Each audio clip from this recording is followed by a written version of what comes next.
Hello friends, I am Pushpen. आज का दोस्तों जो हमारा लेक्चर होगा ये हमारा लेक्चर जो होगा मिडवेल हिस्ट्री का लेक्चर होगा। अभी तक जो हमने जाना था वो हमने भक्ति आंदोलन के बारे में जाना। उत्तर भारत के कुछ संत थे और कुछ दक्षिण भारत के संत थे। उत्तर भारत के संतों और दक्षिण भारत के संतों के बारे में हमने जाना और कौन सा संत किसके समकालीन था इसके बारे में जाना आज। और फिर महाराष्ट्र के संतों के बारे में जाना। आज जो हम जानेंगे महाराष्ट्र के संतों के बारे में जाना और सिखों के जो 10 गुरु थे उनके बारे में भी हमने जाना कि कौन कौन से सिखों के 10 गुरु थे।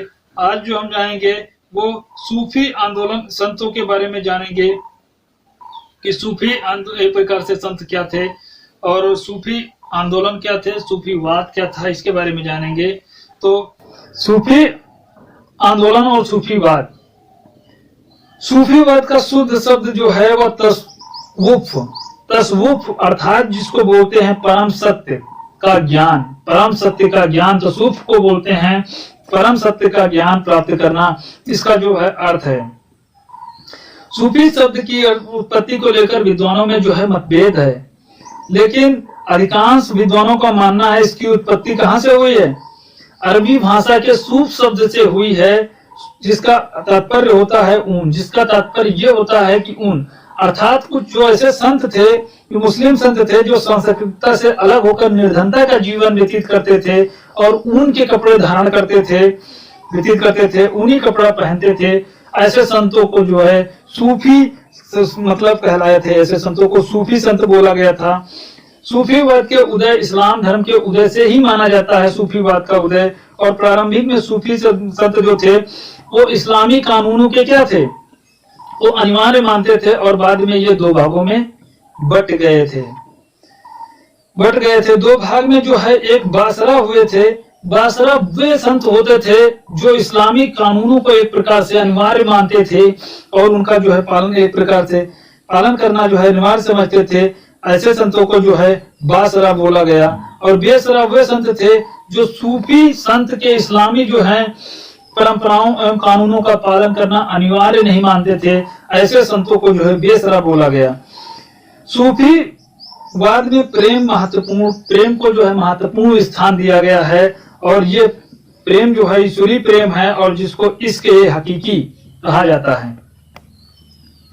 भारत में सूफीवाद की बात करें तो भारत में सूफीवाद का जो इतिहास अस्पष्ट है, लेकिन भारत में सूफीवाद का वास्तविक संस्थापक प्रचारक अबुल हसन हुजबरी को जो है प्रकार से माना जाता है, जिनको हजरत दातागंज भी कहा जाता है। ये महमूद गजनवी के समकालीन थे। बहुत इंपॉर्टेंट है। ये जो है गजनवी के समय जो है पंजाब में आए थे। गजनवी के समय कहाँ पे आए थे? ये पंजाब में आए थे। अबुल फजल जो है 14 सिलसिलों पे इन्होंने चर्चा की है, लेकिन भारत में जो है 4 सिलसिले जो है क्या हुए हैं, लोकप्रिय हुए हैं। पहला जो है इनका चिश्ती सिलसिला है। निजामुद्दीन एक प्रकार से ये चिश्ती से एक प्रकार से कह सकते हैं। मोइनुद्दीन चिश्ती, ख्वाजा मोइनुद्दीन चिश्ती, निजामुद्दीन नहीं, ख्वाजा मोइनुद्दीन चिश्ती जो है उन्हीं से एक प्रकार से ये संस्थापक एक प्रकार से इसके हैं। चिश्ती सिलसिला का संस्थापक ख्वाजा अबू इसहाक सामी चिश्ती थे। ख्वाजा से मतलब जो चिश्ती सिलसिला का संस्थापक ख्वाजा अबू इसहाक सामी थे। लेकिन अगर जो भारत में बात करें तो इसके सिलसिला के संस्थापक जो बोले जाते हैं वो ख्वाजा मोइनुद्दीन चिश्ती थे।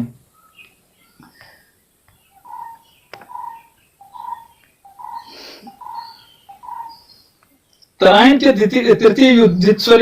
जो द्वितीय युद्ध था के पश्चात ये भारत आए थे। तराइन का जो द्वितीय युद्ध हुआ था तो उसके पश्चात ये भारत आए थे और अजमेर में जाकर के खानका इन्होंने स्थापित किया था और ये हिंदू समुदायों के बीच जो है काफी लोकप्रिय भी हुए थे। ख्वाजा मोइनुद्दीन चिश्ती के शिष्य जो थे, शिष्य शेख कुतुबुद्दीन बख्तियार काकी थे। काकी ने अपने जीवन काल में दिल्ली में ही खानका स्थापित किया था। इन्होंने दिल्ली में ही खानका स्थापित किया था और इनका संगीत पर अत्यधिक लगाव था और ये संगीत सुनते थे। इनकी संगीत सुनते हुए इनकी मृत्यु हो गई थी और दिल्ली में इनको जो है वो दफना दिया गया था। शेख बख्तियार काकी के सबसे मतलब अच्छे शिष्य बाबा फरीद थे। शेख बख्तियार काकी के जो सबसे अच्छे शिष्य थे वो बाबा फरीद थे। इन्होंने अपनी खानका अजोधन जो है पंजाब में स्थापित किया था। बाबा फरीद हिंदुओं से काफी करीब थे, हिंदुओं के काफी करीब थे और सिखों के में जो आर्य ग्रंथ में जो है इनका उल्लेख मिलता है। इनकी जो है दरगाह पाटन में बनाई गई है और बाबा फरीद बलबन की पुत्री हुजौरा से इन्होंने जो है विवाह किया था। किसने? बाबा फरीद ने। बाबा फरीद सबसे जो है योग्य शिष्य जो थे हजरत निजामुद्दीन औलिया थे, जो बचपन में सूफी संत हो गए थे। बचपन में क्या हो गए थे? सूफी संत हो गए थे। औलिया दिल्ली के 7 सुल्तानों के शासन इन्होंने देखा था। औलिया ने दिल्ली के जो 7 सुल्तान थे उसका इन्होंने शासन देखा था, लेकिन किसी भी सुल्तान से इन्होंने संरक्षण प्राप्त नहीं किया था। इन्होंने चिश्ती सिलसिले को अखिल भारतीय स्तर पर जो है इन्होंने प्रचार प्रसार किया था। इन्हें महबूब ए इलाही या सुल्तान उल औलिया भी बोला जाता है। महबूब ए इलाही, सुल्तान उल औलिया भी कहा जाता है, जो योग साधना पर अत्यधिक विश्वास करते थे। शेख सलीम चिश्ती किसके समकालीन थे? संत जो थे शेख सलीम चिश्ती अकबर के समकालीन थे और जिनमें सीकरी में अपनी जो है खानकाह इन्होंने स्थापित की थी। और ये जो सिलसिले जो थे अंतिम जो सूफी संत थे, ये इस सिलसिले के अंतिम सूफी संत थे और आशीर्वाद अकबर में सलीम जैसा पुत्र इन्होंने उत्पन्न किया। इन्हीं के आशीर्वाद से अकबर को सलीम जैसा पुत्र उत्पन्न हुआ था। मतलब इनका जो है आशीर्वाद हुआ था, तभी अकबर का जो है वो पुत्र उत्पन्न हुआ था। तो ये चिश्ती सिलसिला यहाँ से जो है समाप्त होता है। इसके बाद आया दूसरा सिलसिला, सुहारवादी सिलसिला आया। इस सिलसिला के जो संस्थापक थे वो शिहाबुद्दीन सुहारवादी थे। भारत में इसका संस्थापक शेख बहाउद्दीन जकरिया था। बहाउद्दीन जकरिया थे था नहीं, संत हैं तो इनका सम्मान से नाम लीजिए। संस्थापक जो थे इनका जो है एक प्रकार से मतलब शिहाबुद्दीन सुहारवादी जो थे ये इसके संस्थापक थे। और भारत में शेख बहाउद्दीन जकरिया जो है सुहारवादी सिलसिला के संस्थापक थे। इसके बाद बहाउद्दीन जकरिया जो थे भारत में आने के बाद जो है मुल्तान में अपनी खानकाह इन्होंने स्थापित की थी और इन्होंने समकालीन राजनीति को सक्रिय रूप से भाग लिया था। इल्तुतमिश के राजकीय संरक्षण इन्होंने प्राप्त किया था। बहाउद्दीन जकरिया के बाद इनका पुत्र जो था शेख सदरुद्दीन इन्हीं के सिलसिले के प्रमुख संत थे और इन्होंने जो था अधिकार में प्राप्त किया था कि सारी संपत्ति इन्होंने दान कर दिया था। और इन्होंने बलबन के पुत्र जो है मोहम्मद की पत्नी से विवाह किया था। बलबन का जो पुत्र है मोहम्मद की पत्नी से भी इन्होंने विवाह किया था। शेख सदरुद्दीन के बाद जो है इनके पुत्र जो थे शेख रुकनुद्दीन अबुल फत सबसे बड़े सूफी संत थे हुए। इनके समय जो है सुहारवादी सिलसिले का सर्वाधिक प्रचार प्रसार हुआ। इन्हीं के समय में सुहारवादी का सिलसिले का सबसे अधिक प्रचार प्रसार हुआ था। इनका सुल्तानों एवं अमीरों से जो है एक प्रकार से घनिष्ठ संबंध था और इन्होंने कहा था कि लालच क्रोध अहंकार छोड़ देना चाहिए क्योंकि ये लोगों को जानवर बना देता है। यह सिलसिला जो था चिश्ती सिलसिले की भांति अखिल भारतीय सिलसिला नहीं बन सका था। मतलब पूरे भारत में जो है ये अखिल भारतीय सिलसिला नहीं था और इसके लिए इसकी नीतियां जिम्मेदार थीं। इसके लिए इसकी नीतियां क्या थीं? वो भी जिम्मेदार थीं। इस सिलसिला में संतों का शासक वर्ग जो था वो कुलीन वर्ग के संबंध बनाया था। मतलब कुलीन वर्ग के संबंध बनाया था उच्च वर्ग से और उन्हीं लोगों को अपने खानकाह में अनुमति देता था। अगला जो सिलसिला आया वो कादरी सिलसिला था। कादरी सिलसिला, इस सिलसिला के संस्थापक जो थे शेख अबुल कादिर जिलानी थे और भारत में इसके संस्थापक शेख मोहम्मद जिलानी थे। भारत में इसके संस्थापक कौन थे? शेख मोहम्मद जिलानी थे। शेख मोहम्मद जिलानी जो 1481 ईस्वी में ये भारत आए थे, अपनी इन्होंने खानकाह यहाँ पे स्थापित की थी। इस सिलसिले में संत जो शासकीय सेवा को अच्छा मानते थे और संगीत के प्रशय नहीं दिया था इन्होंने। इस सिलसिले के जो है संत जो है हरे रंग की पगड़ी बांधते थे और गुलाब का फूल लगाते थे जो शांति का क्या है? प्रतीक है।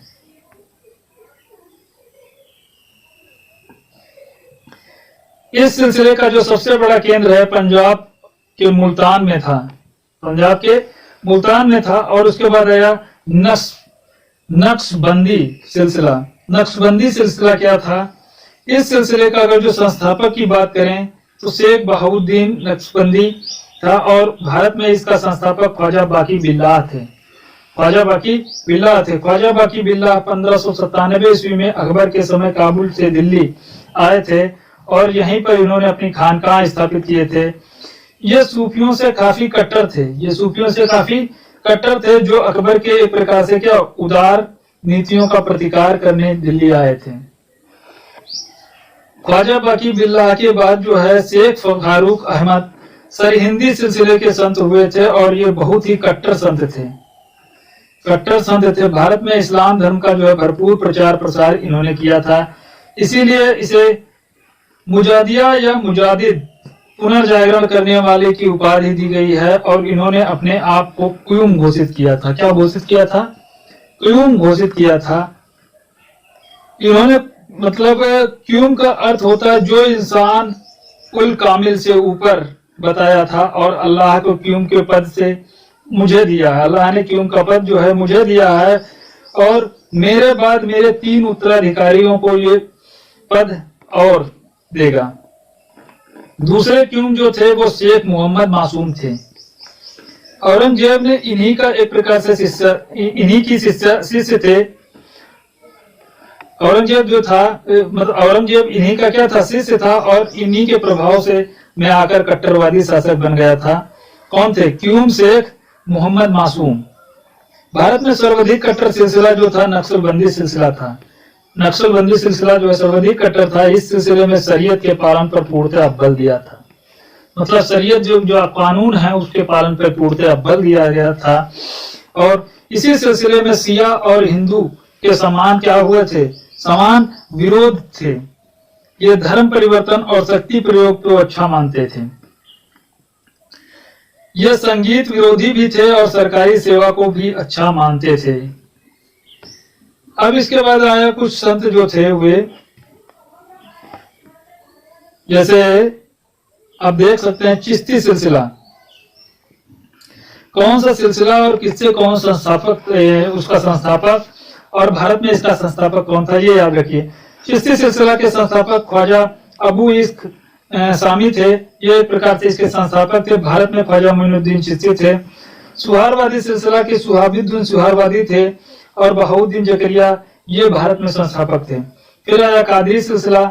शेख अब्दुल कादिर जिलानी थे इसके जो संस्थापक, और भारत में शेख मोहम्मद जिलानी थे। अगला जो सिलसिला आया नक्सलवादी सिलसिला। शेख बहाउद्दीन नक्सलबंदी थे, और ख्वाजा का बाकी बिल्लाह जो इसके संस्थापक थे वो भारत में थे। तो इसको आप याद रखिएगा। किसी भी प्रकार से कभी पूछा नहीं गया, लेकिन हो सकता है पूछ लिया जाए एग्जाम में, कुछ कहा नहीं जा सकता है। इसके बाद आया प्रमुख सिलसिला और उनके संत जो हुए थे, उसके बारे में। प्रमुख सिलसिला और उनके संत जो थे, जो ये संत हुए थे, ये इतने संत थे चिश्ती सिलसिला के, इसको आप याद रखिए। सुहारवादी सिलसिला के ये 3 संत थे, और कादरी सिलसिला के भी 3 संत हुए थे, और नक्सलबंदी सिलसिला के ये 7 संत हुए थे। इनके बारे में उतना इम्पोर्टेंट नहीं है, आप याद रखिए या ना रखिए, वो भी आपके मतलब कोई प्रेशर नहीं है कि आप याद ही रखिए, क्योंकि कभी पूछा नहीं गया ये। इसके बाद आया 1526 ईस्वी से 1857 ईस्वी तक का जो काल था, वो मुगल वंश आया था। मुगल वंश की उत्पत्ति और मुगल वंश का एक प्रकार से कहां से मतलब संस्थापक हुआ था, कौन संस्थापक था, इसके बारे में हम यहाँ पे जानेंगे। 1526 से लेकर के 1857 ईस्वी तक का जो है काल है, ये मुगल वंश के द्वारा अंतर्गत आता है। इसमें जो पहला मुगल काल है, इसको मुगल काल को 2 भागों में विभक्त कर दिया गया है। एक काल जो विभक्त किया गया है उसको पूर्व मुगल वंश बोलते हैं, मुगल काल बोलते हैं। अगले काल को हम बोलते हैं, मुगल वंश को 2 भागों में विभक्त किया गया। किस कारण? पहले पूर्व मुगल काल बोला गया, दूसरे को बोला गया उत्तर मुगल काल। पूर्व मुगल काल की अगर जो बात करें तो ये जो था ये 1526 ईस्वी से लेकर के 1700 एक प्रकार से कह सकते हैं 7 ईस्वी तक का जो काल था, ये जो है मुगल काल का पूर्व मुगल काल था। और इसके 1707 से लेकर के 1857 ईस्वी तक का जो काल है उसको हम उत्तर मुगल काल के अंतर्गत पढ़ेंगे। तो मुगल काल को 2 भागों में विभाजित करके पढ़ेंगे। पूर्व मुगल काल के बारे में सबसे पहले जानते हैं 1526 ईस्वी से 1707 ईस्वी तक। इसके अगर जो पहले काल की हम बात करें तो मुगल साम्राज्य का जो संस्थापक था वो बाबर को माना जाता है। और बाबर जो है का पूरा नाम जहीरुद्दीन मोहम्मद बाबर था। इसका पूरा नाम जहीरुद्दीन मोहम्मद बाबर था। और इसका जन्म जो है फरगना में 1483 ईस्वी में जो है इसका जन्म हुआ था।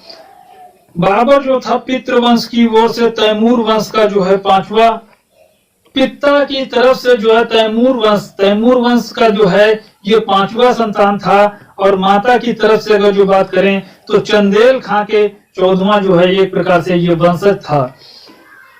1494 ईस्वी में उमर शेख मिर्जा की जब मृत्यु हो गई तो ये फरगना का शासक बन गया। उमर शेख मिर्जा की जब मृत्यु हुई तब ये फरगना का क्या हुआ, शासक बना। और फरगना की राजधानी जो थी वो अंदीजान थी। 1507 ईस्वी में इसने बादशाह की उपाधि धारण कर ली।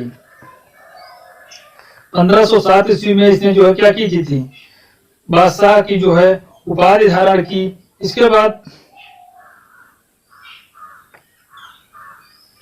एक मिनट,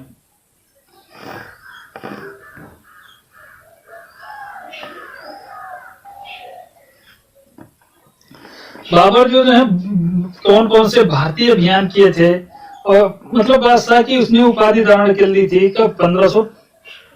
बाबर जो है तैमूर की राजधानी जो है सबसे पहले कुछ जान लेते हैं कि इसके बारे में।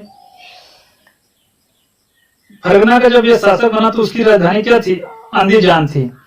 बाबर जो था प्रारंभ में तैमूर की जो राजधानी हुआ करती थी समरकंद को प्राप्त करना चाहता था। समरकंद को प्राप्त करना सर्वप्रथम इसने 1497 ईस्वी की बात है, इसने यहाँ पे क्या कर लिया, एक प्रकार से तैमूर की जो राजधानी थी समरकंद उसको प्राप्त करना चाहता था। और 1497 ईस्वी में इसने यहाँ पे क्या कर लिया, अधिकार कर लिया। अधिकार करने के बाद में अधिकार स्थापित किया और 100 दिन के बाद इसको जो है समरकंद छोड़ना पड़ गया। 1501 ईस्वी में दूसरी बार इसने समरकंद को प्राप्त करना चाहता था, मतलब दूसरी बार उस पर जो है अधिकार किया, लेकिन 8 महीने तक यहाँ पर क्या किया, रहा और उज्बेकों से ये पराजित हुआ। फिर इसको जो है एक प्रकार से कारण फरगना जो है, फिर इसको जो है अपना जो है फरगना छोड़ना पड़ा था जब इसने उज्बेकों को पराजित हुआ। उज्बेक थे ये मंगोल की दूसरी शाखा थे। उज्बेकों को जो है मंगोलों की क्या कहा जाता है, दूसरी शाखा बोला जाता है।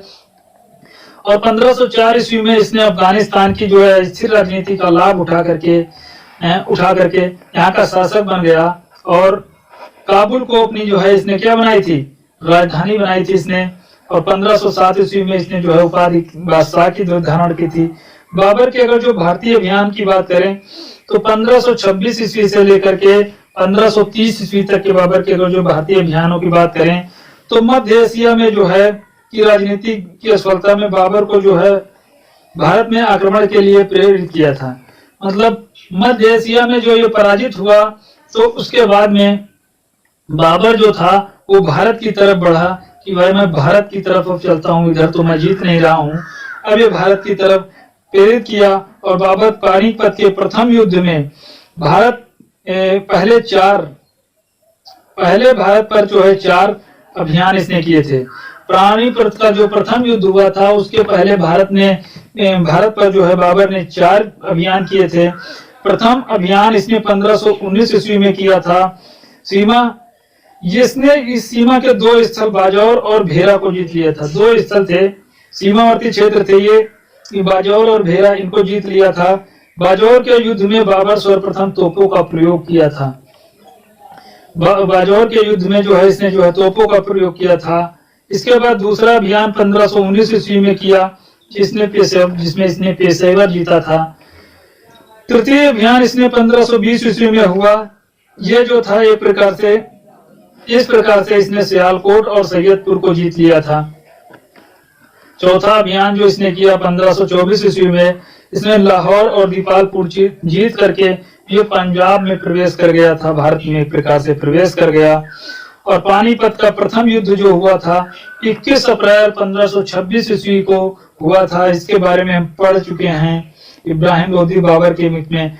1526 ईस्वी में पंजाब पर अधिकार करने के बाद जो है बाबर दिल्ली की ओर जो है प्रस्थान जब किया, तो इसने जो है सूचना पाकर इब्राहिम लोधी भी पानीपत की ओर प्रस्थान किया। इब्राहिम लोधी भी पानीपत की ओर प्रस्थान किया और 21 अप्रैल को पानीपत के मैदान में युद्ध हुआ। इसने इब्राहिम लोधी जो हो गया पराजित हो गया और इसे यहाँ पे मार दिया गया था। इसी युद्ध में लोधी वंश का जो है अंत हो गया था और मुगल वंश की जो है स्थापना हुई थी। इब्राहिम लोधी लोधी वंश का जो एक प्रकार से था शासक था और इसी युद्ध में जो है ये इसकी हार हुई थी और फिर जीत के क्या हो गया था पानीपत के युद्ध में। और बाबर जो है यहाँ पे शासन एक प्रकार से उसके क्षेत्र को जीत लिया था। इस युद्ध में पहली बार बाबर ने तुलगमा युद्ध नीति के साथ जो है तोपों का भी प्रयोग किया था। इस युद्ध में भी बाबर ने तोपों का प्रयोग किया था तुगलमा युद्ध नीति के साथ। इसके बाद जो है बाबर ने दिल्ली से आगरा की ओर एक प्रकार से क्या किया अधिकार कर लिया।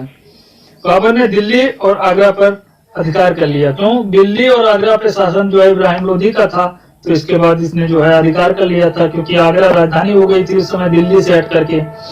तो पहले दिल्ली हुआ करती थी, 3 जो शासन काल थे उनके काल में जो है राजधानी क्या रही थी? आगरा रही थी। ये भी हम बता चुके हैं आपको। खानवा का युद्ध कब हुआ था? 1527 ईस्वी में खानवा का युद्ध हुआ। 1527 ईस्वी में यह युद्ध मेवाड़ के जो शासक थे राणा सांगा और बाबर के बीच लड़ा गया था। इस युद्ध का कारण बाबर भारत रहने का क्या किया था? निश्चय किया था। खानवा के युद्ध में जो है इब्राहिम लोधी का जो है चचेरा भाई जो था महमूद लोधी राणा सांगा की तरफ से जो है इसने युद्ध किया था और बाबर अपनी सेना का मनोबल बढ़ाने के लिए जिहाद या धर्म युद्ध का जो है इसने नारा दिया था। और इस युद्ध में बाबर जो है विजयी हुई था और गाजी की जो है इसने उपाधि धारण की थी। खानवा के युद्ध में इसने जो है गाजी की उपाधि धारण की थी। इसके बाद अगला युद्ध चंदेरी का युद्ध हुआ। इस युद्ध की बात करें तो यह युद्ध जो हुआ था वो 1528 ईस्वी में चंदेरी का युद्ध हुआ था। इस युद्ध में जो शासक जो था मोदनी राय और बाबर के बीच में लड़ा गया था। 1 मिनट। यह युद्ध चंदेरी के शासक मोदनी राय और बाबर के बीच में जो है लड़ा गया था। कब हुआ था? 1528 ईस्वी में चंदेरी का युद्ध हुआ था और इस युद्ध में मोदनी राय पराजित हुआ था और चंदेरी राय बाबर पर क्या हो गया था? अधिकार हो गया था। इस युद्ध में जो है शेर शाह और बाबर की तरफ से जो है इसने जो है भाग लिया था। शेर शाह ने बाबर की तरफ से भाग लिया था। इसके बाद जो है घाघरा का युद्ध हुआ। अगला युद्ध हुआ घाघरा का युद्ध हुआ था। ये 1529 ईस्वी में घाघरा का युद्ध हुआ था। बाबर और इब्राहिम लोधी के चचेरा भाई महमूद लोधी के बीच हुआ था। घाघरा का युद्ध किस किस के बीच में हुआ था? इब्राहिम लोधी का जो चचेरा भाई था महमूद लोधी के बीच में और बाबर के बीच में हुआ था।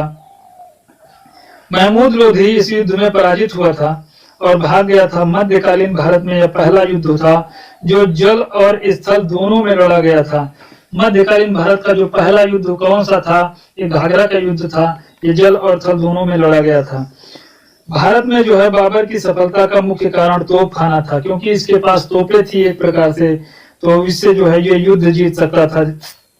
बाबर भारत में पहला मुस्लिम शासक था जिसने बादशाह की उपाधि धारण की थी। पहला मुस्लिम शासक था। बाबर जो है गज ए बाबरी नामक जो है एक माप इकाई जो है इसने इकाई का प्रचलन किया था। बाबर जो है तुर्की भाषा में तुझ के बाबरी या बाबर नामा से अपनी जो है इसने आत्मकथा लिखी है। 1530 ईस्वी में बीमारी के कारण आगरा में जो है बाबर की मृत्यु हो गई थी और काबुल में इसको जो है दफनाया गया था। बाबर के कौन कौन से अभियान हुए? 1526 ईस्वी में इब्राहिम लोधी के बीच में युद्ध हुआ था। खानवा का युद्ध 1527 ईस्वी में राणा सांगा के बीच में हुआ था। चंदेरी का युद्ध 1528 में मोदिनी राय के बीच में हुआ था। घाघरा का युद्ध महमूद लोधी के बीच में हुआ था। आपसे यहाँ से क्वेश्चन यहाँ से बनते हैं, बाकी आपसे यहाँ से क्वेश्चन नहीं बनते हैं। किस किस के बीच में लड़ा गया, तो छोटे छोटे एग्जाम में पूछ सकते हैं कि किस किस के बीच में लड़ा गया। ये कहेगा पानीपत का युद्ध, खानवा का युद्ध, चंदेरी का युद्ध कौन किसके बाद हुआ था, ये आपसे क्वेश्चन पूछ सकता है। इनकी सीरियल वाइज पूछ सकता है कि किसके मतलब बाद में ये जो है युद्ध हुआ था। तो इनकी जो है सीरियलिटी आप याद रखिए, पहला, दूसरा, तीसरा, चौथा ऐसे ऑप्शन करके दे देता है और वो क्वेश्चन जो है आप मिलाने को रहेगा। तो ये जो होगा। इसके महत्वपूर्ण तथ्यों की अगर जो बात करें तो बाबर तोपखानों की देखभाल के दायित्व जो है उस्ताद अली और मुस्तफा नामक दो तुर्की अधिकारियों के हाथों में था। बाबर के पानीपत में विजय में प्रत्येक जो है काबुल वासी जो थे शहरूख नामक जो है एक चांदी का सिक्का इनको जो है प्रकार से दिया था। इब्राहिम लोधी की मां से इब्राहिम लोधी की मां ने बाबर के खाने में जहर इसको दिया था। और बाबर तुगलक नुमा युद्ध नीति उज्बेकों से क्या हुआ था, तुगलक नुमा जो युद्ध नीति है उसने उज्बेकों से सीखी थी। और इसकी मां ने इब्राहिम लोधी की जो मां थी बाबर को खाने में क्या दिया था, जहर दिया था। उसके बाद इब्राहिम लोधी जो था, मुगल शासक में चगताई तुर्क था। मुगल शासक जो है वस्तुतः चगताई तुर्क थे और मंगोल शासक चंगेल खां का एक पुत्र नाम था। तुर्किस्तान क्षेत्र में चगताई कहा जाता था। तुर्किस्तान क्षेत्र को एक प्रकार से चगताई कहा जाता था। और मुगल जो थे इसी क्षेत्र के तुर्क थे। मुगल जो थे चगताई तुर्क थे और अतः इन्हें भी चगताई तुर्क कहा जाता था। इसके बाद जो है बाबर की उपाधियों की अगर जो बात करें तो कलंदर जो जब उपाधि इसको मिली थी, ये कलंदर एक उपाधि इसको मिली थी। कलंदर इसमें दिया नहीं है। कलंदर एक उपाधि इसको जो मिली थी, तो ये पानीपत के युद्ध की बात जो है कलंदर इसको उपाधि दी गई थी। माने है कलंदर इसको उपाधि दी गई थी। इसके बाद बाबर को एक गाजी मलिक की जो उपाधि दी गई थी, ये भी आपको हम बता चुके हैं। ये खानवा के युद्ध में जो है इसको गाजी के उपाधि दी गई थी। इसके बाद जो है बाबर के जो है पुत्र एवं पुत्रियों के बारे में जानेंगे। बाबर के जो पुत्र थे, बाबर के जो पुत्र और पुत्रियां थी, इनके बारे में थोड़ा देख लेते हैं। बाबर के जो है प्रकार से ये देखिए, एक हिमायू था, एक कामरान था, एक अस्करी था और एक हिंदाल था। और गुलबदन बेगम ये पुत्री थी और इसके 4 पुत्र थे। कौन कौन से था, हिमायू था, कमरान था, अस्करी था और हिंदाल थे। ये 4 पुत्र थे और एक पुत्री इसकी थी गुलबदन बेगम। माहम बेगम से जो उत्पन्न पुत्र था वो हिमायू था। गुलरूख बेगम से जो उत्पन्न पुत्र था वो कामरान था। गुलरूख बेगम से जो उत्पन्न पुत्र था वो भी अस्करी था। अस्करी मतलब गुलरूख बेगम के 2 पुत्र थे, कामरान और अस्करी। और दिलदार बेगम के जो पुत्र था वो हिंदाल था। अगली जो दिलदार बेगम की पुत्री थी वो कौन सी थी, गुलरूख बेगम। गुलबदन बेगम, गुलरूख नहीं, देख नहीं रहा यहाँ सब। हिंदाल और गुलबदन बेगम ये दिलदार बेगम से उत्पन्न पुत्र थे और ये गुलरूख बेगम से जो पुत्र उत्पन्न थे कामरान और अस्करी थे। और माहम बेगम से उत्पन्न पुत्र जो था वो हिमायू था। तो अब हिमायू के बारे में हम बात करेंगे। ये 1526 ईस्वी से 1530 ईस्वी से 26 ईस्वी तक का जो है एक प्रकार से 1530 से लेकर के 1556 ईस्वी तक का ये जो है एक प्रकार से शासक रहा। इसके बारे में हम जानेंगे, नेक्स्ट लेक्चर में जानेंगे। तो दोस्तों वीडियो अच्छा लगे तो इसको लाइक शेयर सब्सक्राइब जरूर करें। तो वीडियो देखने के लिए आपको बहुत बहुत धन्यवाद।